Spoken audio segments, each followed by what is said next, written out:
SIR নিয়ে বৃহত্তর হুমকি মৌসুমের।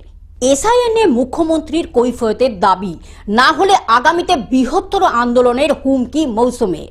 তৃণমূলের সাংসদ পদ ছেড়ে আসা মৌসুমের এক মাসও হয়নি, এরই মধ্যে সরাসরি এসআইআর নিয়ে মুখ্যমন্ত্রীর কাছে জবাব দাবি করে কার্যত ডেডলাইন বেঁধে দিলেন কংগ্রেস নেত্রী মৌসুম বেনজির নূর।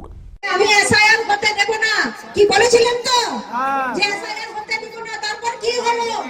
এসআইআর কে করছে? ওনাদেরই প্রশাসন করছে, রাজ্য সরকারের প্রশাসন করছে। কোথায় গেল মুখ্যমন্ত্রী? জবাব চাই আমরা, জবাব দিতে হবে আজকে। আমরা ডিএম এর কাছে এসেছি, কারণ ভিডিওটা বলছে যে আমরা কিছু বলতে পারবো না। এসআইআর এর নামে সাধারণ মানুষকে হয়রানি এবং বিজেপি ও তৃণমূলের ষড়যন্ত্রের প্রতিবাদে আজ মালদহ শহরের গান্ধী মূর্তির পাদদেশে অবস্থান বিক্ষোভ ও ডিএম অফিস ঘেরাও কর্মসূচি ছিল জেলা কংগ্রেসে। সেই মঞ্চে উপস্থিত ছিলেন কংগ্রেস সাংসদ তথা জেলা সভাপতি ঈশা খান চৌধুরী, মৌসুম বেনজির নূর সহ জেলা কংগ্রেস নেতৃত্ব। এই ভরা মঞ্চে বক্তব্য রাখতে গিয়ে মৌসুম বেনজির নূর জানান, এসআইআর হতে দেব না। কে বলেছিলেন মুখ্যমন্ত্রী? এখন এই এসআইআর কে করছে রাজ্য সরকারের প্রশাসন। আজকে মালদা জেলা কংগ্রেস আমাদের মেন বিষয় প্রতিবাদ করার হচ্ছে এসআইআর। আরো বিষয়গুলো আছে আমাদের।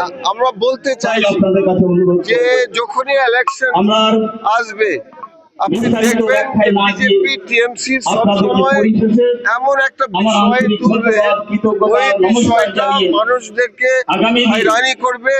মুখ্যমন্ত্রীর কাছে এর জবাব চাই আমরা বাংলাদেশি না, রোহিঙ্গা, যে আমাদের সাথে এসআইআর এর নাম করে এইভাবে হয়রানি এবং হেনস্থা করছে সরকার। এদিকে মৌসুমকে পাল্টা কটাক্ষ করেছে তৃণমূল। রাজ্য তৃণমূল কংগ্রেস কমিটির সম্পাদক কৃষ্ণেন্দু নারায়ণ চৌধুরী জানান, মুখ্যমন্ত্রীর দয়ায় এমএলএ হয়েছেন, দুবার এমপি হয়েছেন, এতদিন পর ঘুম কাটলো তার। প্রথমত উনি আইনের ছাত্রী ছিলেন, আইন নিয়ে নাড়াচাড়া করেছেন কিনা আমি জানি না। যে কোনো কর্মচারী ইলেকশন কমিশন মনে করলে তার নির্দেশকে চাপিয়ে দিতে পারে এবং তাকে কাজ করতে হবে, সে স্টেট গভর্নমেন্ট হোক সেন্ট্রাল গভর্নমেন্ট হোক। এটা ইলেকশন কমিশনের কোনো কর্মচারী থাকে না। ইলেকশন কমিশনের কর্মচারী হয় স্টেটের যারা কাজ করে তাদেরকে। এক্ষেত্রে যিনি বলছেন তিনি মাননীয় নেত্রী মমতা ব্যানার্জির দয়াতে এমএলএ হয়েছেন, দুবার এমপি হয়েছেন, একবার লোকসভা একবার রাজ্যসভা। আমাদের দলের ভাইস প্রেসিডেন্ট হচ্ছে। এতদিন পর উনার ঘুম কাটলো যেটা মুখ্যমন্ত্রীর জব চাই, তখন তো তিনি গিয়ে মুখ্যমন্ত্রীর কাছ থেকে নিজের স্বার্থগুলো সিদ্ধি করে দিতেন। মালদা থেকে অভিষেক দাসের রিপোর্ট, গ্লোব নিউজ।